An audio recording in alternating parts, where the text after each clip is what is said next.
Jesus is all you need to breathe again, to live again. Chains are broken, God is revealed, raising leaders to transform the world. Dominion City welcomes you today. Dominion City, the place to be. Hallowed be your name, all sufficient one. Hallowed be your name, Shepherd of my soul. Hallowed be your name.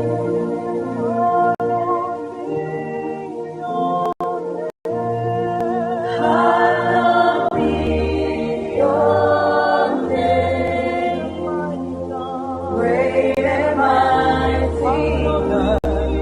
Hallowed be your name, all sufficient one. Hallowed be your name, Shepherd of my soul. Hallowed be your name. Hallowed be your name. Hallowed be your name, great and mighty God. Hallowed be your name, all sufficient one. Hallowed be your name, Shepherd of my soul. Hallowed be your name. Hallowed be your name. Hallowed be your name, great and mighty God. Hallowed be your name, all sufficient one. Hallowed be your name, Shepherd of my soul. Hallowed be your name. Hallowed be your holy name.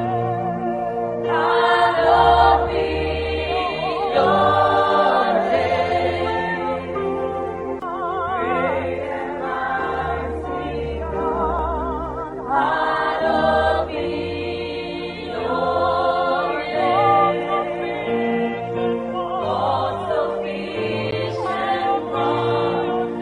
Hallowed be your name, Shepherd of my soul. Hallowed be your name. All sufficient God, hallowed be. Great and mighty God, hallowed be your name. Amen. Amen. There's some information I want to show you about the 12 sons of Jacob. Abraham gave birth to Isaac. He had Ishmael, but it was through Isaac the covenant was established.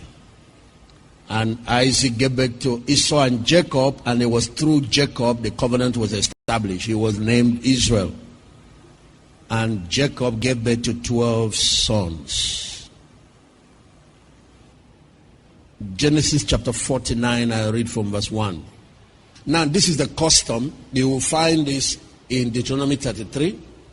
Whenever a patriarch, a general, is about to go, they first know, God informs them, and then they call their sons and bless them. And then they also tell them about what will happen to them in the future. They give them guidelines. The greatest thing a person who works with a man of God can extract from him is this. Not just the blessing, but prophetic guidance.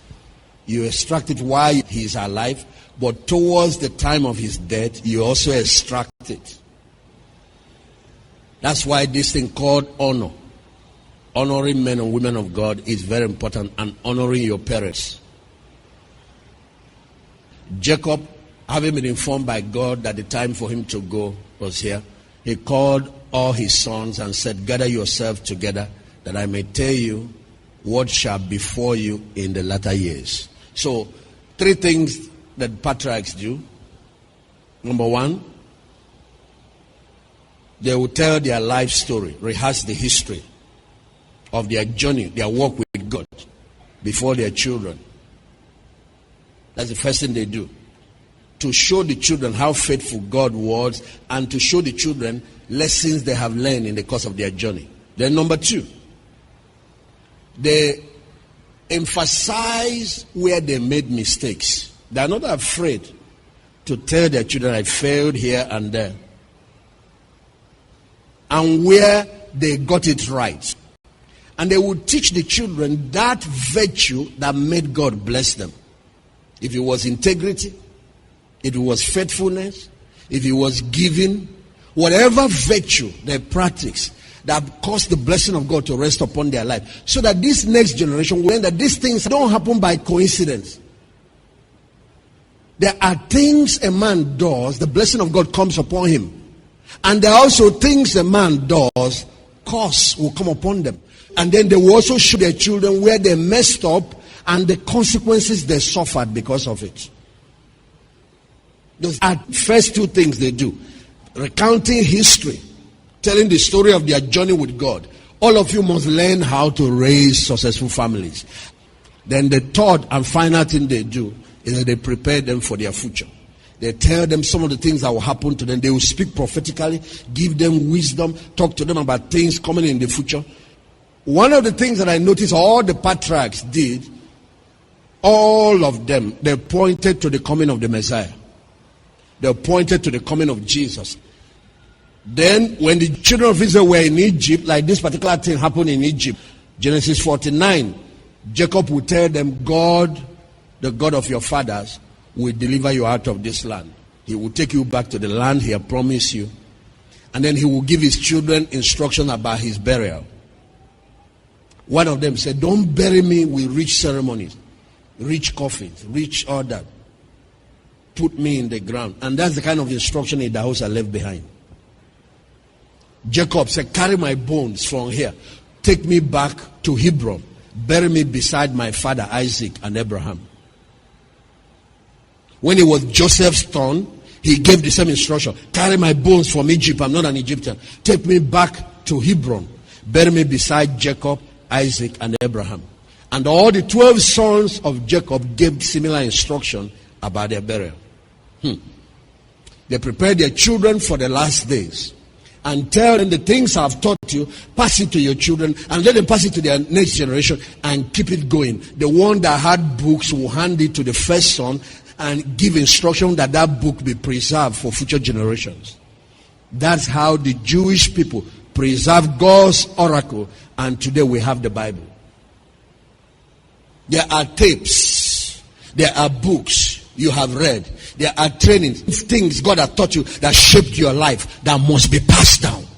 If you want the next generation to keep perpetuating the blessing, but if you want the enemy to overturn the blessing and the curse will come, you fail to pass down the things God has done with you, the miracles, the testimonies, the experiences you have had.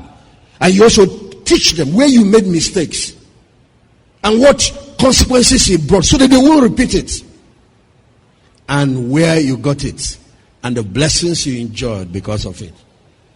He said, I will tell you what will happen to you in the latter years. And he did. But before then, normally all the patriarchs will bless their children. They will. They pray for them and bless them.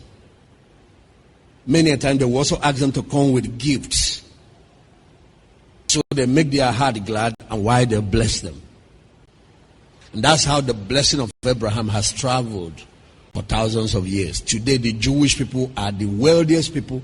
They are strongest in every field of endeavor, in technology, in science, in medicine, in law, in business, in every field. 4,000 years after God made the covenant with Abraham, it's still working. So let me show you some of the things that Jacob said. I will pick one, maybe two, if time permits me, of the sons and give you an example with them. Jacob called all his sons and said, gather yourself together that I may tell you what shall befall you in the last days. Let's see the first son, Reuben. He turned to Reuben. He said, thou art my firstborn, my might, the beginning of my strength, and you are the excellency of dignity, the excellency of power. You are the one that is supposed to have the double portion. You're the one that is supposed to lead your brethren. But something happened while you were a young man. Verse 4. You are unstable as water, and you shall not excel. Did you see that? This one, instead of getting a blessing, is getting something like a curse. Because you went to your father's bed and defied it. He went up to my couch. He went up to my couch. The one that should have excelled, the excellency of dignity, the one that should have been the leader among his brethren, should change his destiny when he was a young man by going to sleep with his father's wife. It's not just he took a woman, went to his father's bed, maybe a girlfriend, and slept on top of his father's bed. No, it was his father's wife sleeping. And he went and had carnal knowledge of her. If you are to understand the context, Jacob had 4 wives. 2 legitimate wives, because he wanted to marry Rachel, who was the younger sister, but the father-in-law played him trick and gave him Leah. And that night, while the wedding party was going, everybody was kind of dizzy and drunk. He has gone in and slept with her. So by the time he found out in the morning, they say, it's too late. You have slept with a girl. It's your wife. You can't go back. And he said, I still love Rachel. He said, okay, serve me another, 7 years for her, and I'll give her to you. You have been paid a dowry, but he was a young man. He didn't kind of have that, so he used service. So he ended up doing 14 years service. He was cheating. And he ends up with 2 wives. He didn't plan for 2 wives. But now he has 2 wives, 2 sisters that are loggerhead. And so the Bible said, because he loved Rachel, he would treat her with favor and ignore Leah, maltreating Leah, and Leah will be there crying, so she became an intercessor. I want you to learn that. Take note of that. Now that she's despised by her husband, and it's not her that did it, it's her father. She wasn't as beautiful as her younger sister. They say she had cocked eyes. I don't care what type of eye you have. There is a man for you. But her father put her in that situation. Now she's like Hannah, the mother of Samuel. The husband was in love with the woman that gave him children. And Hannah was just there. And so that's how she was being treated. So she became an intercessor. And she would go spend time with the Lord. The worst thing is that her husband wouldn't even come to sleep with her. So, and then God began to do wonders. He opened her womb. And she was the one having kids. She had the first child, Reuben, and had 6 children for her husband. And Rachel had none. Whether you like it or not, there's something about men. Now one that has given them sons and given them children, the hearts will finally turn there. And so when Rachel saw that she took her maid, bare her. Now I want you to take note, there were 2 other girls involved. And usually it's the ladies that give their maids.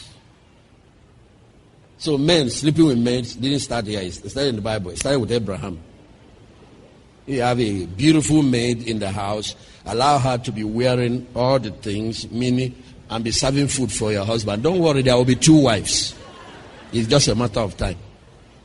I don't care what you think you're doing. If you think those who invented uniform, look at nurses, uniform, air hostesses, uniform, pilots, uniform, military men, uniform, doctors, when they are functioning, uniform, students, uniform. You think they don't know what they are doing? Let them remove all the uniform from our secondary schools. Let the girls come to school and you will see what will happen. In my children's school, you finish doing your hair, one school open, you go and remove, whether it's that you put or Queen Latifah that you put there or whatever, you remove it. You remove all the makeup, you return back with normal. And the uniform is to de-amplify the difference between male and female. Because some girls have also learned, even in sewing the uniform, they now make it tight back, tight front. Wahala will continue in that school. So some schools have now decided to be sewing it for them. Pay and come and collect it, and they will give you the size that fits you. And when you start adding whatever, you go and change your uniform. Wahala. Because men are moved by sight, what they see. And it's good that you understand this thing so that you don't think it's a special thing. This man, you are a good. No, he's not special. We call it every man's problem. PMS, power, money, and sex. Every man. Power, money, and sex. And they are every woman's problem. There are also 3. Let's leave that for another day. Every woman. So it's not what is wrong with this woman. No. So like Sarah, who did not have a child initially, and she took Hagar and gave to Abraham. He said, so you can have a baby through her, and that baby will become hers. But God in that particular case said, don't do that. But of course they did that, and Ishmael came out, which is still causing problem on earth today. But in this particular case, God blessed the offspring of the 4 women and made all of them patriarchs in Israel, the 12 apostles of the Old Testament. So Bilhah was the first maid to go, because it was Rachel who didn't have a child that gave, and 2 children came out of her. And then the one that already had 6 said, you're trying to catch up with me using maid. He carried her own maid, Zilpah. And then he gave to Jacob, and 2 children came out, improving her own children to 8 and making Rachel's own 2. But after Rachel had done that, she now conceived and gave birth to Joseph. That's the 11th child. And she conceived again 12 years after giving birth to Joseph. The barrenness continues. But she has given her maid and she conceived again. But there's something about Rachel I need to tell you, and every pregnant woman needs to be careful about. When you're pregnant, emotion runs up and down. Sometimes you're quarreling with your sisters-in-law, quarreling with your husband, quarreling with maids, quarreling with mother-in-law. You jeopardize. Sometimes you complicate your problem and give the enemy chance. That's why wise men know how to manage women at such a time. Eliminate most of the things that stir up those negative emotions. This woman was still into this competition and bitterness with her big sister. And into this thing. It was like, this having children is out of competition. Who will?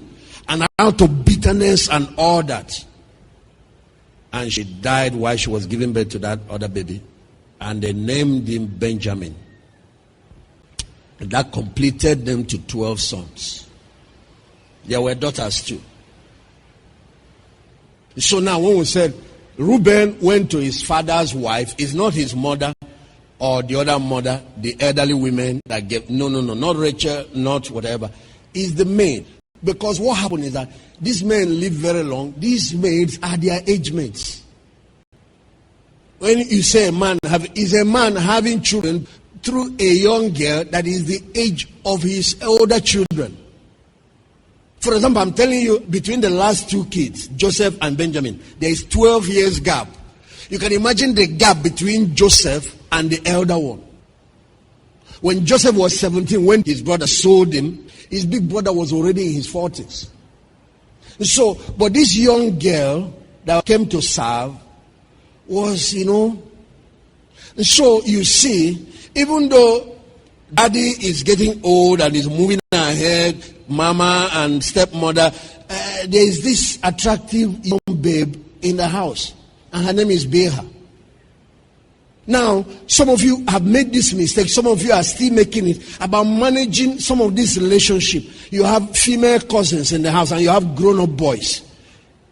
That's how incest happen. And they dress anyhow. And you wink your eye and say, they are cousins. You don't know what is happening in this age.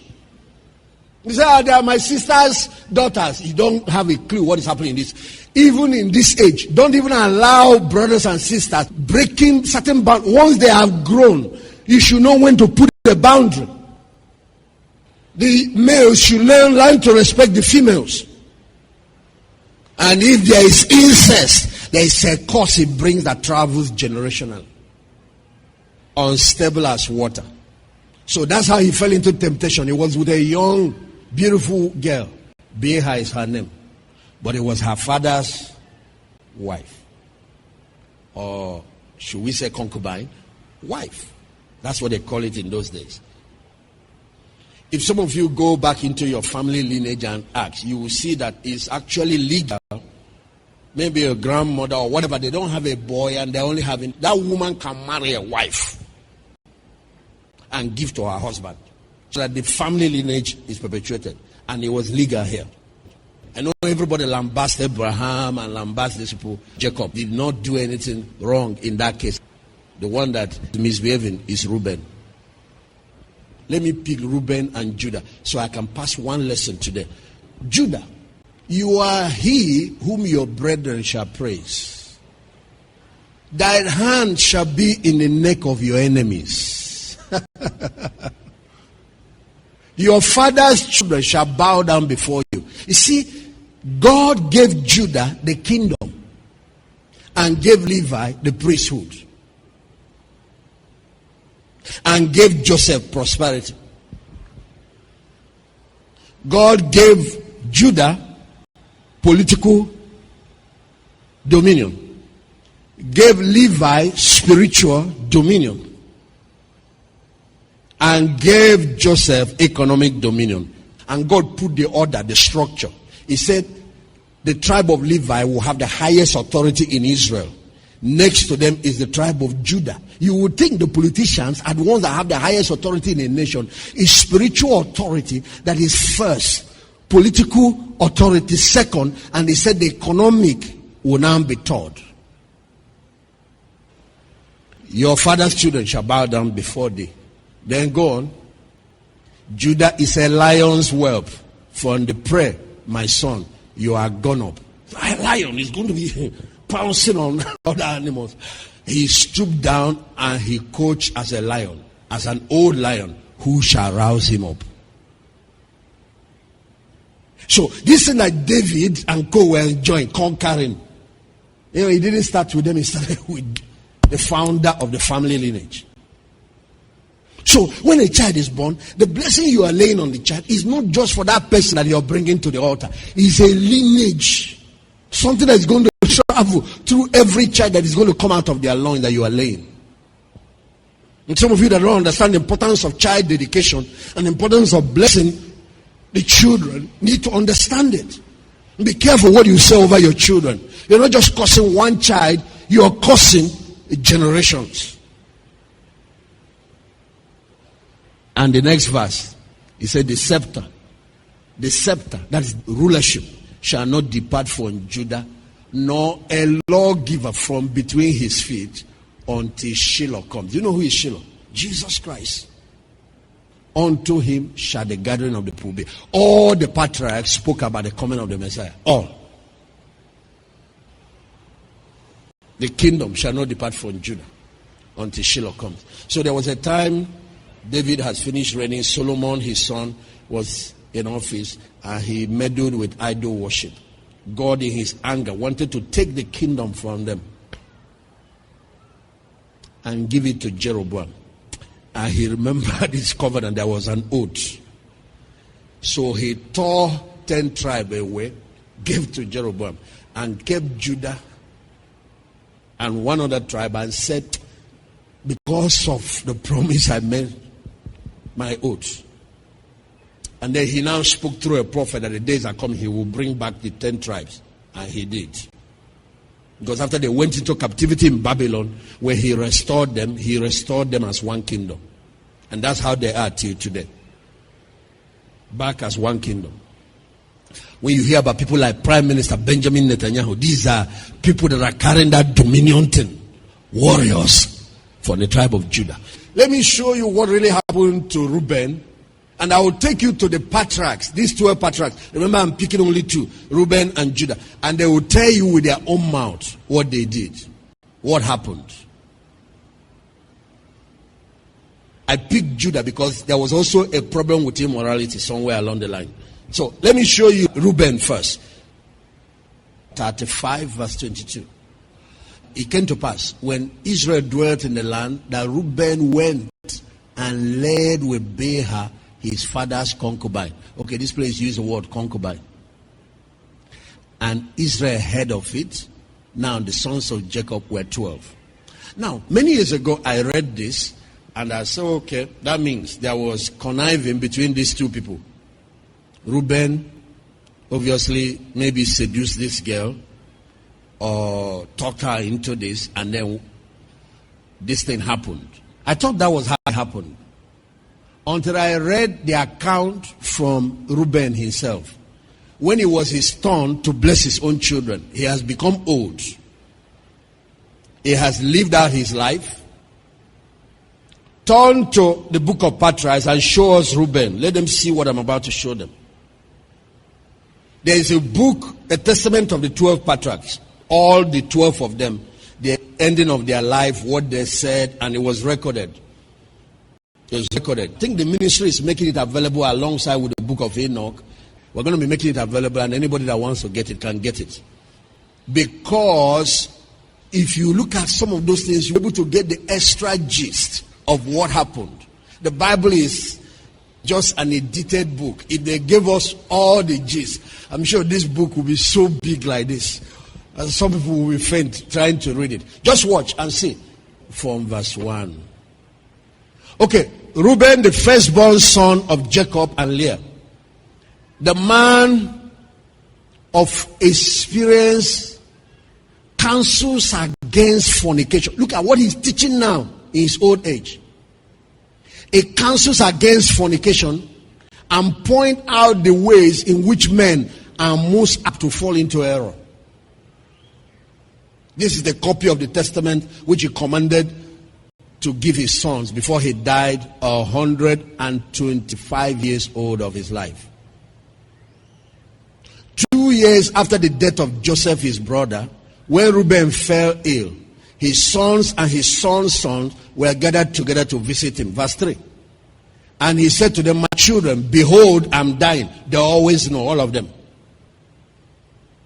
And he said to them, raise me up that I may tell my brethren and to my children what things I've hidden in my heart. For behold, now at length I'm passing away. Watch. And he arose and kissed them and said to them, hear my brethren. Do ye, my children, give ear to Reuben your father, and to the commandments which I give you. Behold, I call to witness against you this day, the God of heaven, that you walk not in the sins of the youth and in fornication, wherein I was poured out, and I defied the bed of my father. I defied the bed of my father, and my loins for 7 months.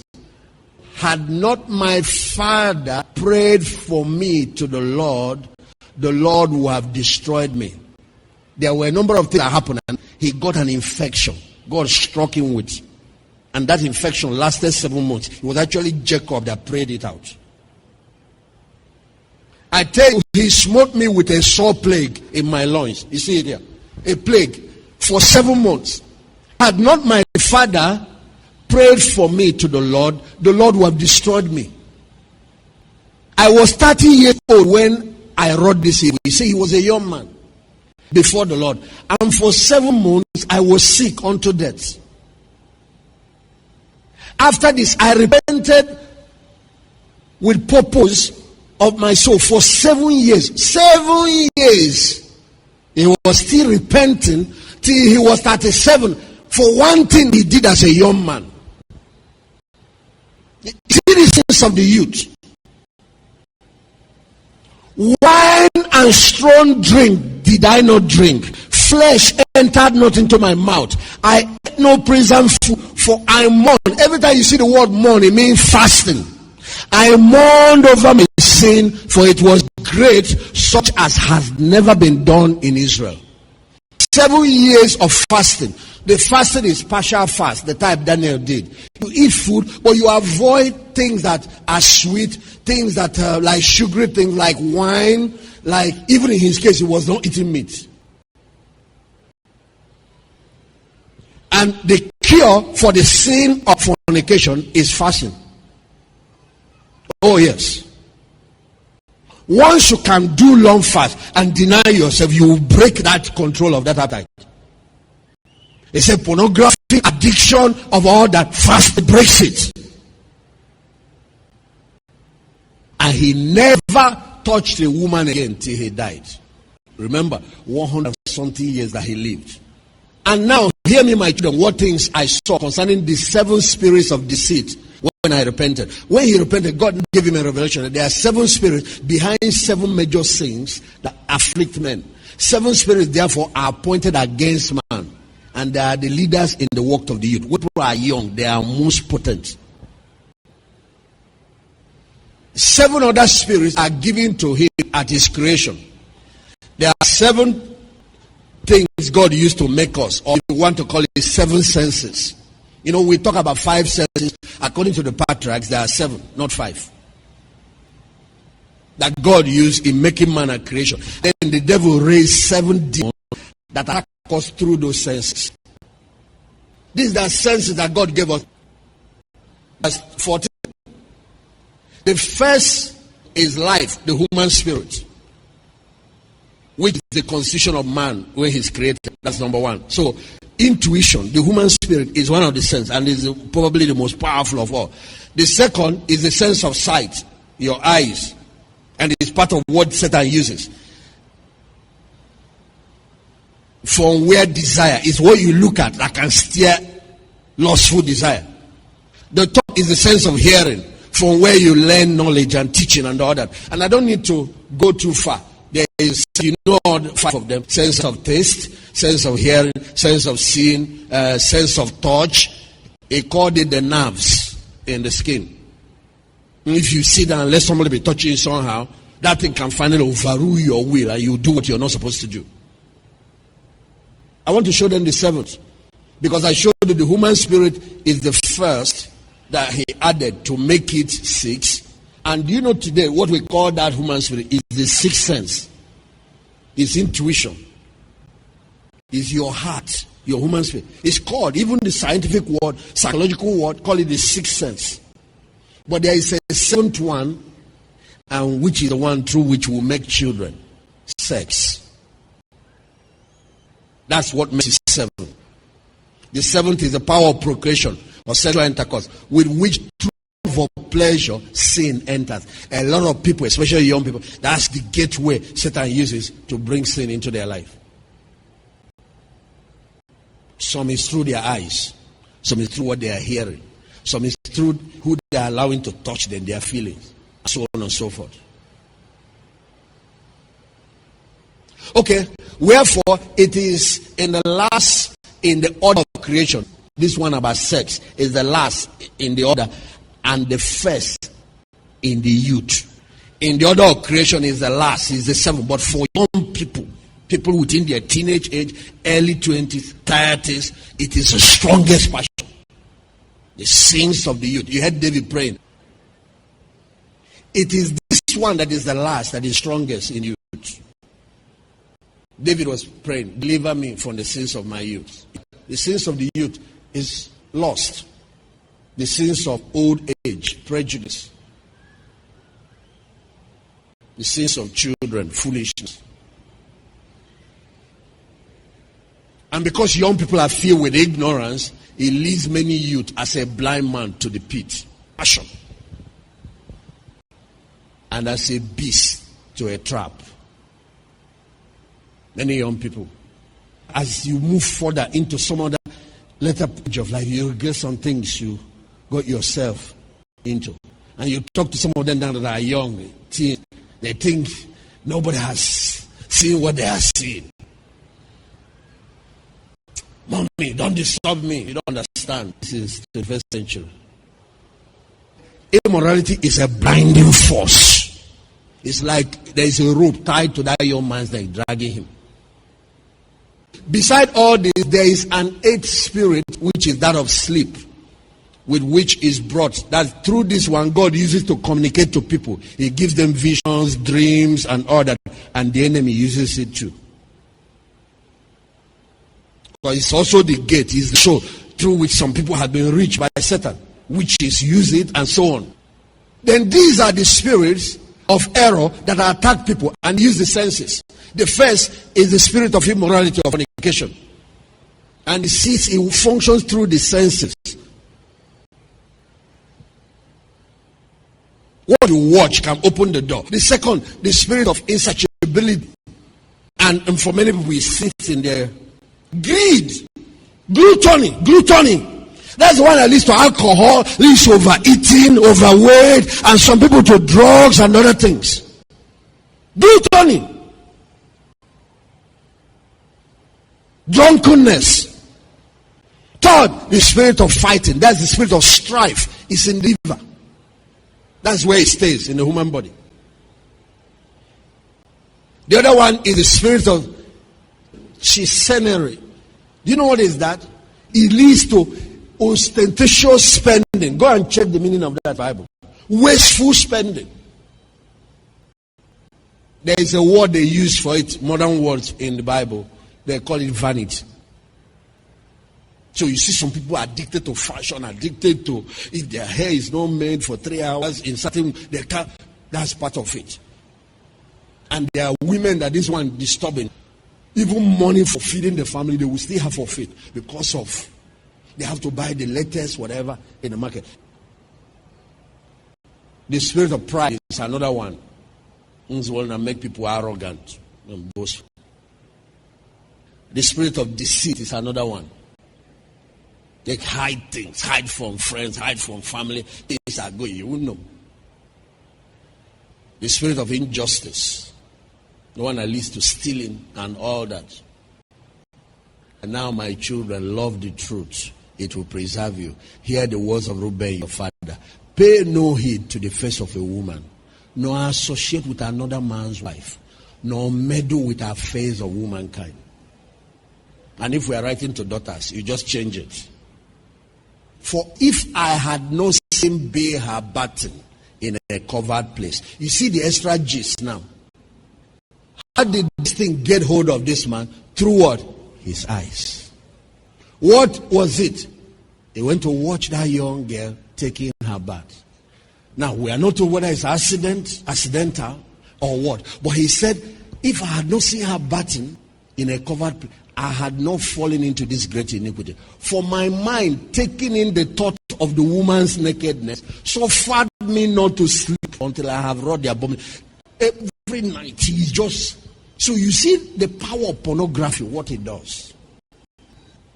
So when you have household maid, girls, cousins, even your sister, they're all staying in a house, your husband is in that house, you have grown-up boys there, and they dress anyhow, they are opening up all sorts of things, and all of that, iniquity will be happening now. You might not know, you might not. A lot of people have grown up, and parents did not find out things that has happened. Or you run a church and the sisters are not trained. They just dress whatever. Say God looks only on the heart. He doesn't look on the outward. Shut up. This is him training. This is where many churches have failed. And that's why the enemy has invaded the kingdom. A lot of mess, atrocities are gone in the church. This is God's family that he's raising. Oh, holy people. See what is going on here. You know, the man that trained me, so we are growing up as teenagers. We will go to toilets. And men, you know how men we. So sometimes we mess up the seat of the toilet. He will come and flog you. He said, there are women in this house. You must lift the seat of the toilet as a man before you do your business, because there are ladies. If it's only men, you can do whatever you like. After all, the next one will stand and do his own and go. Another one will stand. So nobody. He said, you must lift it. There are ladies in this. The same way there are men in the house. You can't be dressing anyhow. There are men in the house. It's only women. You cannot be dressing anyhow. Satan uses the senses to capture men into captivity. That's why the music you listen to, the kind of things you're putting in your ear matters.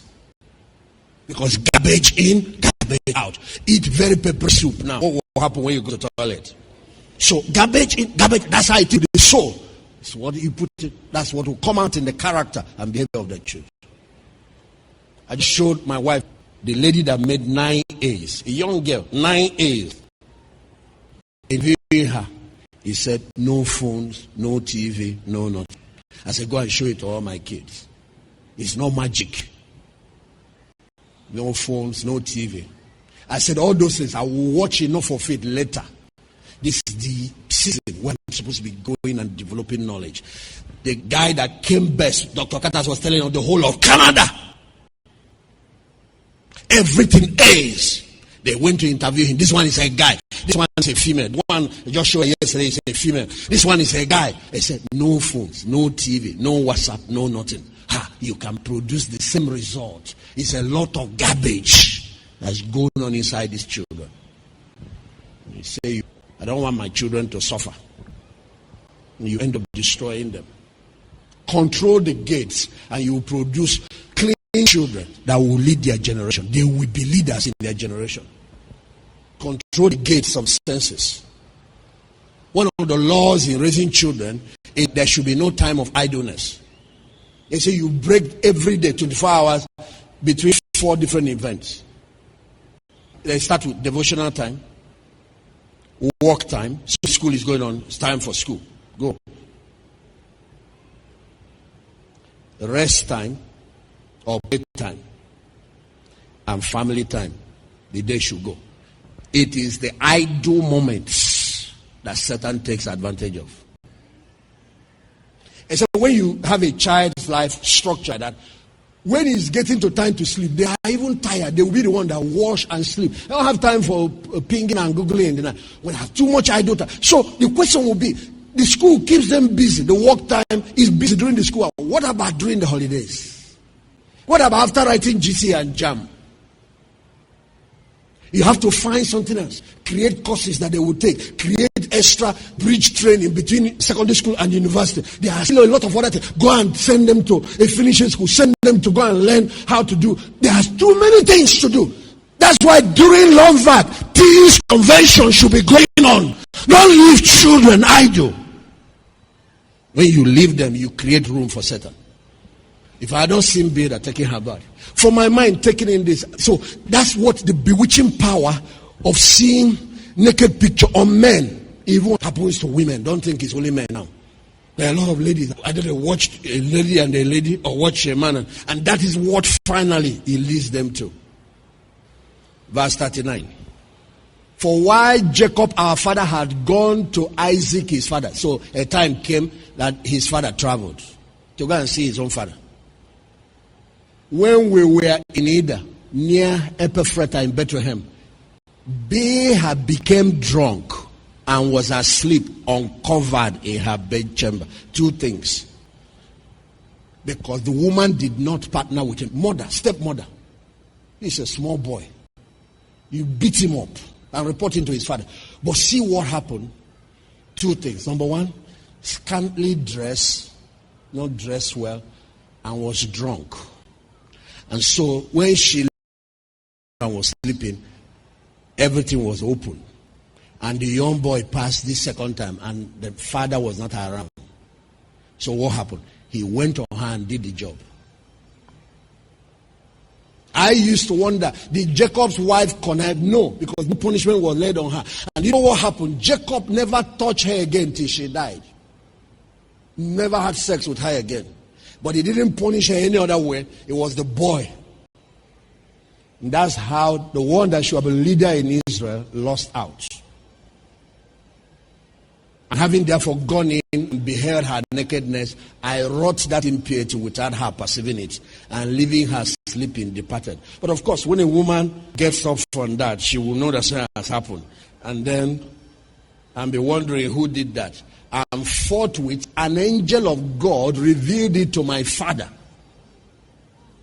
These are men of God. A lot of people, you see children or pastor children, they think they are getting away with us. Even wife, they think we don't know. Sometimes you don't have evidence. But the Holy Spirit will unveil it. An angel of God revealed it, and forthwith, he came and mourned over me and touched her no more. Now he begins to give them advice. Pay no heed therefore, my children, to the beauty of a woman. No, set your mind on their affairs, but walk in singleness of heart in the fear of the Lord. Expend labor on good works and on study and on your flock. So today we say on your business. Get involved in study. Get involved in your career. Be a busy person. And involved in charitable work or ministry. If you are busy and occupied, you have very little room for this. That's what he was telling them. If you are idle, you have more room to fall into temptation. Walk in singleness of heart in the fear of the Lord. Expend labor on good work, study, and on your flock, until the Lord give you a wife whom he will, that you suffer not as I did. For until my father's death, I had no boldness to look into his face, or to speak to any of my brethren because of my report. So as the first one who should teach the rest, he couldn't talk to them. And to many pastors, that's why they can't preach holiness. They can't preach godliness. Their mouth have been silenced with a lot of mess. How can you preach when the person is sitting looking at you? Even until now, my conscience causes me anguish on account of my impurity. And yet my father comforted me much and prayed for me unto the Lord, that the anger of the Lord might pass from me. When he became sick, Jacob's had now turned. He came and started praying that he wouldn't die. And thenceforth until now, I have been on my guard and I have not sinned. Till 100 and something, he said he has never repeated that mistake again. Therefore, my children, I say unto you, observe all things whatsoever I command you, and you shall not sin. For a pit unto the soul is the sin of fornication. First thing it destroys is the soul. It separates it from God. You see what's fornication? It separates his soul, somebody's soul from God. Number two, it brings it near to idols. Immorality is an idol. Yes, some of people is idol of emotion, idol of relationship, idol of lust, pleasure. Yes, because he deceived the mind. That's another thing he does. It corrupts mentality. Look at what he did to Solomon, the wisest man. It corrupts wisdom. It deceives the mind. Yes, and understanding. And leaded down the young men into Hades. He has sent more people to hell than any other sin. And many people, they die before their lifetime, before the time allotted for them. And many had fornication destroyed. Because though a man be old or noble, rich or poor, he bringeth reproach upon himself with the sons of men, and deletion with Belial. Belial is Satan. The devil mocks the person. For you heard regarding Joseph. So he teaches them from Joseph, who was pure. One day I'll teach you from that man's case. You will see what Joseph was saying. He said, Potiphar's wife tried so many nights. Sometimes the husband will trap. And in one case, he brought food and put love potion inside it. Egyptian love potion. You need these strategies to understand what you are reading. You need to hear from the Patriarchs. The book will come out. Everybody should get and go and look at it. You understand what is going on. What happened in this man's life. For you heard regarding Joseph. These are the ones, the Jews. The Jews have a series of them. Enoch, this one, and a couple of other ones. I think about 5 or what. They read. They have these books. Usually, a topic you touch in the Bible, in the Old Testament, they have more understanding of it than us who are Gentiles. Because their patriarchs handed them this thing and they kept them. But the people that canonized the Bible chose only 66 books. And to me, I like it because if they expanded for it, it would be too big. Even me, you get bored. Many have fornication destroyed. For ye have heard regarding Joseph, how he gathered himself from a woman and purged his thought from all fornication and found favor where? In the sight of God and men. For the Egyptian woman did many things unto him, summoned magicians, offered him love potion, because of the purpose of his soul, admitted no desire. Therefore, the God of your fathers delivered him from every evil and hidden dirt. He would have died in Egypt. For if fornication overcome not your mind, neither can Satan overcome you. If this sin does not overcome you, Satan can't. Can I say it again? For evil are women, not all women. That's Reuben.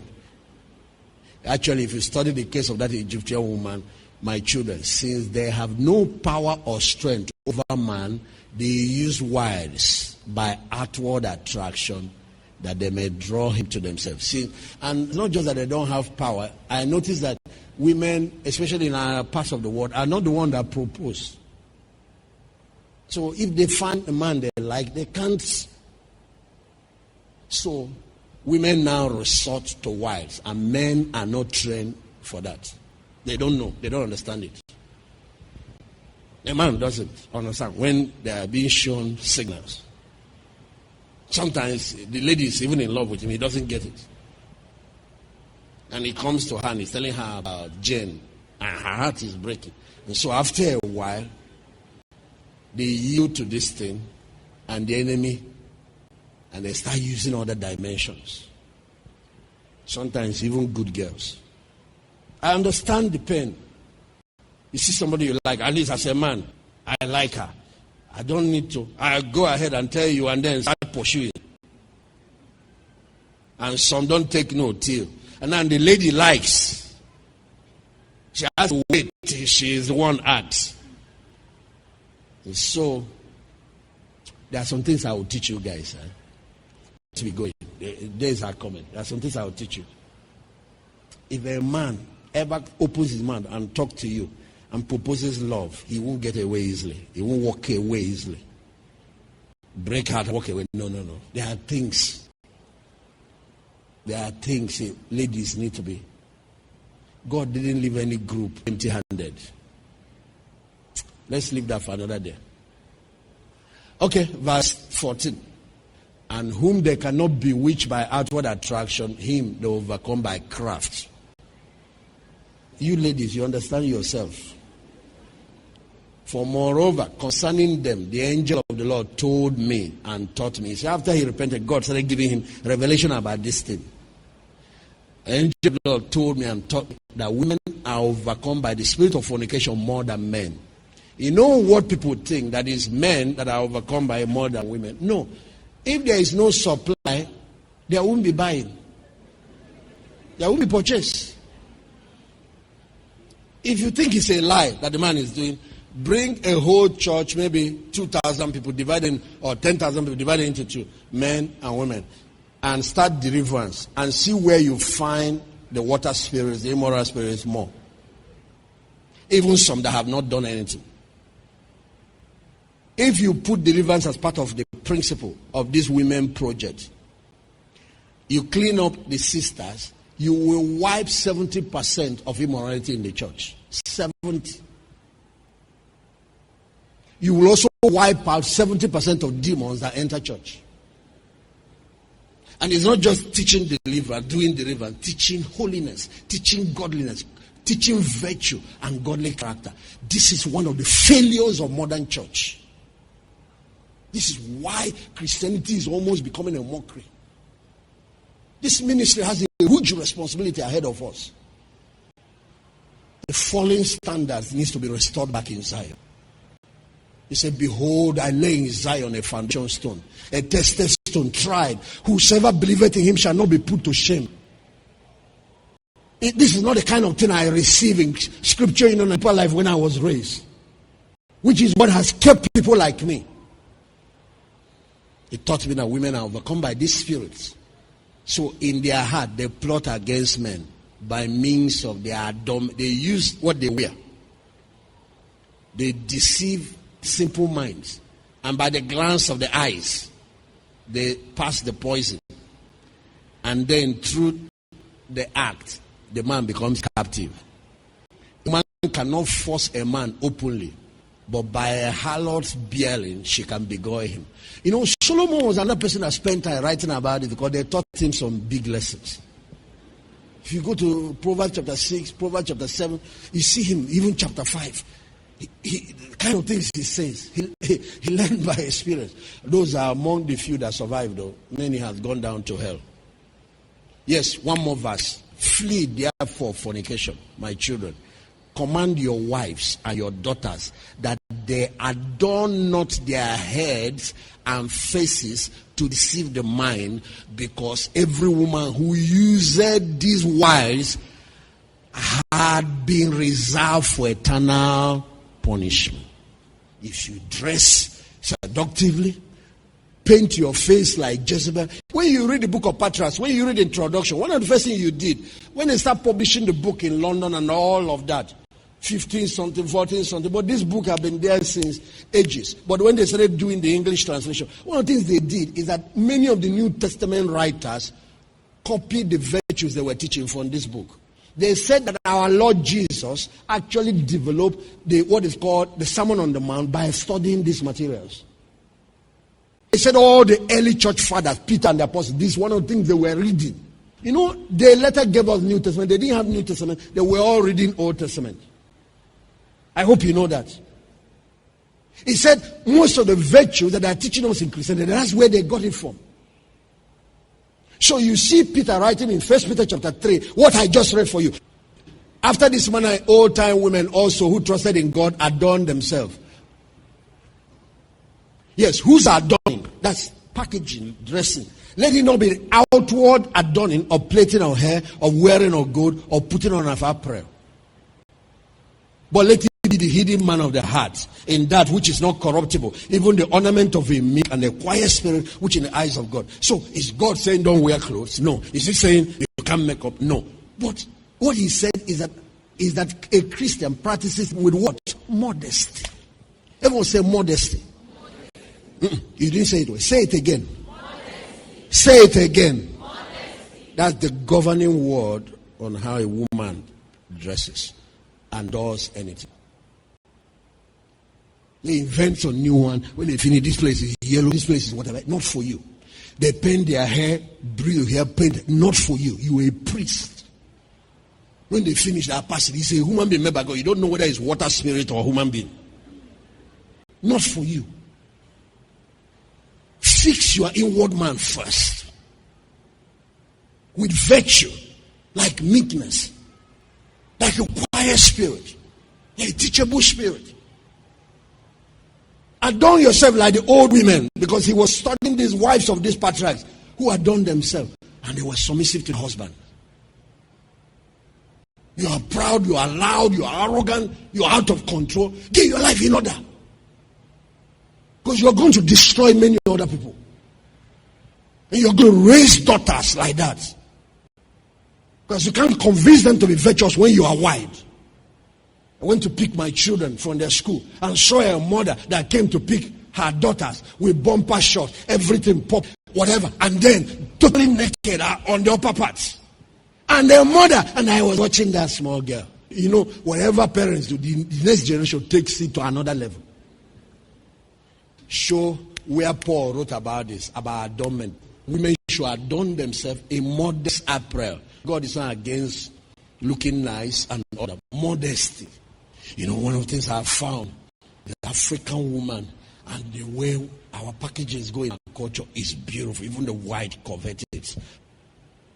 When you see them, better life, women that have sense when it comes to adornment.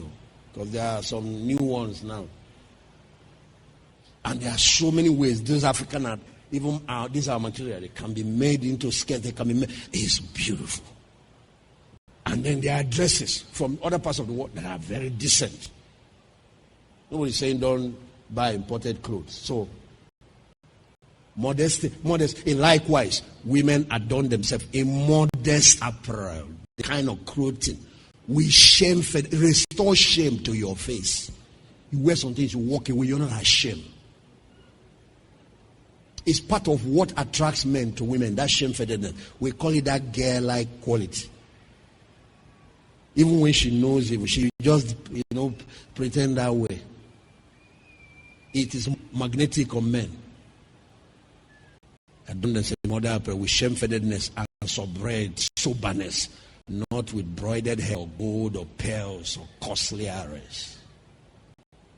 Does it mean you can't wear something that's costly? That's not the point. He's immodest. So copying every fashion you see out there. Satan has his own apostles out there designing some of those things to amplify certain of the body. Look. Women that do this are reserved for eternal punishment, hell. For thus they are lured the watchers. If you were in the meeting yesterday, you hear what I told you about heavenly watchers, angels. Women seduce angels. And what do you think about men? Well, it says the way they were dressing that did the job. They are lured the watchers who were before the flood. For as this continually beheld them, they lusted after, and they conceived the act in their mind, and they changed themselves into the shape of men, and appeared to them when they were with their husbands. And women lusted in their minds after their form, because they appeared with very powerful body builds. Until today, we're still having spirit husband, and then some people, their own is physical. We're having those that have been paid physical visit by these spirit beings, and they sleep with them. And then the women, lusting in their mind after their form, gave birth to giants. For the watchers appeared to them as reaching unto heaven. That's they are very tall. Beware therefore of fornication. If you wish to be pure in mind, guard your senses from every woman. Command the women likewise not to associate with men, that they also may be pure in mind. So all this private is counseling me, is my prayer partner. You go inside a room and lock yourself. Say you are praying. That prayer you will soon end with communion. You don't do such things. There are city boundaries in the kingdom.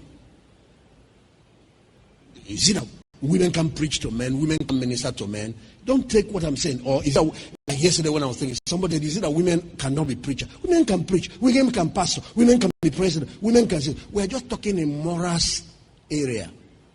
How you protect yourself. And if a woman is doing ministry, let her have a male, a mature person as a covering, or even a mature elderly woman as a covering. She will be safe. Somebody that she submits to that can rebuke her, that can correct her. For constant meetings, even though the ungodly did be not wrought, even though they have not done anything, are to them an irredeemable disease, and to us a destruction of Satan. Antenna approach. That's constant. After a while, the walls start breaking down. The boundaries start wearing off. And then people end up where they didn't plan initially. For in fornication, there is neither understanding nor godliness. It confuses the mind, and all jealousy dwell in the lust thereof. Therefore, then, so until you will be jealous against the sons of Levi, and we seek to be exalted over them, and you shall not be able. Do you see what he's saying? Go back. When you start committing this, the next thing, you start reacting against your pastors and your leaders, spiritual leaders, and you start exalting yourself. It blocks people from listening. It blocks people from correction. For God will avenge them, and ye shall die by an evil death. For to Levi God gave sovereignty, to Judah with him, and to me also, and to Dan, and to Joseph, that we should be rulers. So everybody had their own field. Therefore I command you to hearken to Levi, because he shall know the law of the Lord. These are priests, ministers, and shall give ordinances for judgment, and shall sacrifice for all Israel until the consummation of time, as the anointed high priest, of whom the Lord spake. I adjure you by God of heaven to do truth, each one unto his neighbor, and to entertain love each for his brother, and draw ye near to Levi in humility, who are puffed off over their pastor, and of heart, that you may receive a blessing from his mouth. For he shall bless Israel and Judah, because him had the Lord chosen to be king over all the nation. The spiritual leadership is over all. It's even over the political. Even Judah, that is the natural king, is blessed by Levi. Bow down before his seed, for on our behalf so that they will not die in war, visible and invisible, and they will be among you an eternal king. And Reuben died, having given this commandment to his son, and they placed him in a coffin, carried him out of Egypt, and buried him in Hebron, in the cave where his father was. All the patriarchs from Abraham down were buried in Hebron, all. So when Jesus went down to the grave and started bringing down the Old Testament patriarchs that were in Sheol, and they were appearing in Jerusalem, you remember after his resurrection, if you read Matthew 27, most of them came out of that place of Hebron. David, all of them, they were all rising up, appearing everywhere in Jerusalem. And when he was ascending, he took all of them back to heaven. And thank God, Reuben also made it. He repented. Thank God that Jacob finally prayed for him. And this also tells you how to restore wayward children. Like treat them like the father treated the prodigal son. When they repent, before they repent, intercession is what you are doing for them. Break that spell of the enemy. There are evil spirits behind the things you call sin. That one that is rebellious, there is a spirit that is driving it. That one is, I can't leave that girl, there is a spirit behind that thing. That one that cannot, no truth can come out of the mouth, there is a spirit. God, New Testament today is different. Can take them for that, to take them for counter. That's why we have a counter every month. Have issues, take that person there, it will be sorted out. I'm glad that the men finally got the opportunity to hear some of the gist. I'm glad. We bow down our heads. You're going to commit yourself again to a life of holiness, a life of godliness, a life of virtue. And then after that, you're going to make a decision to become a mother in Israel. Start having to coach young men and young women. And you know, this women has advanced in age. There are no more young women. They have finished raising children. You have outgrown that age where passion has dominion on young men and women. Become a mentor, a pastor, a trainer, both for male and female. Take young girls, young women into your and start nurturing them. You see these young ones, married or not, we don't encourage you. You say you're a lady, you are mentoring men. You can mentor younger men. But these ones that are matured without the evil of this age, find a man that can help you. If you are raising all those mature, find a man. But all these ones, like this mother, or like this one, they can mentor all classes. You will help to instruct them and bring, and starting with your own children. Learn from the patriarchs how to raise a champion generation. And the tribe of Reuben became straight. This tribe became straight. There was no immorality traced in the lineage because of the foundation their father laid for them. And he opened up and taught them from his own experience. If he did not deal with this sin, generations will be dealing with it. He dealt with it so that he won't transfer the wrong inheritance to the next generation. That's the right way to do it. Ask God to clothe you with the spirit of meekness, a quiet spirit, clothe you with virtue inside out. That beauty of the human spirit that in sight of God is of great price. Ask God to do a surgery in your emotion and free you from bondage to lust. And if you're a man here, ask God to purge you of any infection. I'm not talking about physical infection. I'm talking about pollution of the human heart and the emotion that you may have dabbled into. But that's why you are not able to stop. Ask Him to set you free. Ask Him to cleanse you with the blood of Jesus and make you whole again. Make you holy, pure. No man here should miss men's convention end of this month, 28. There are mysteries we're going to show you guys. There are mysteries. There are mysteries. You will see what brings down destinies. And every one of you will take off again like eagle. You will see what has been holding you down. Sovereign Lord, reign in me. Reign in me.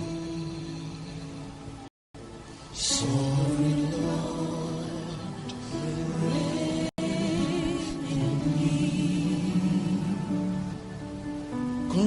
read my heart. Oh Lord, let your kingdom come.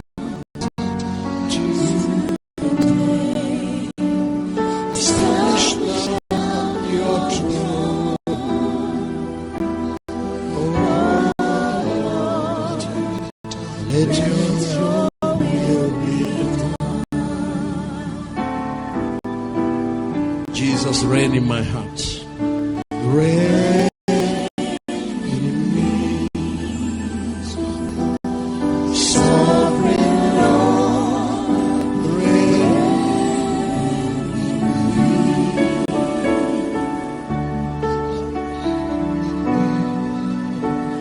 Reign in me, sovereign Lord. Reign in me.